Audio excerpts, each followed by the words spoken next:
أعوذ بالله من الشيطان الرجيم.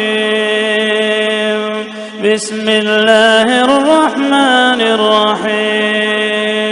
يا أيها المدثر قم فأنذر وربك فكبر وثيابك فطهر والرجز فاهجر ولا تمنن تستكثر ولربك فاصبر فإذا نقر في الناقور فذلك يومئذ يوم عسير على الكافرين غير يسير. ذرني ومن خلقت وحيدا وجعلت له مالا ممدودا وبنين شهودا ومهدت له تمهيدا ثم يطمع أن أزيد كلا إنه كان لآياتنا عنيدا سأرهقه صعودا. إنه فكر وقدر فقتل كيف قدر ثم قتل كيف قدر ثم نظر ثم عبس وبسر ثم أدبر واستكبر فقال إن هذا إلا سحر يؤثر إن هذا إلا قول البشر سأصليه سقر وما أدراك ما سقر لا تبقي ولا تذر لواحة للبشر عليها 19 وما جعلنا أصحاب النار إلا ملائكة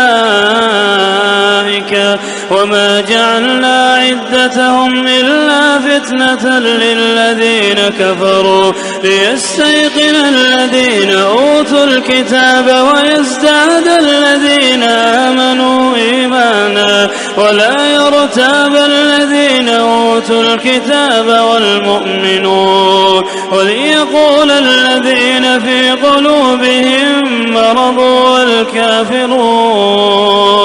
ماذا أراد الله بهذا مثلا كذلك يضل الله من يشاء ويهدي من يشاء وما يعلم جنود ربك إلا هو وما هي إلا ذكرى للبشر. كلا والقمر والليل إذ أدبر والصبح إذا أسفر إنها لإحدى الكبر نذيرا للبشر لمن شاء منكم أن يتقدم أو يتأخر كل نفس بما كسبت رهينة إلا أصحاب اليمين في جنات يتساءلون عن المجرمين ما سلككم في سقر قالوا لم نك من المصلين قالوا لم نك من المصلين ولم نك نطعم المسكين وكنا نخوض مع الخائضين وكنا نكذب بيوم الدين حتى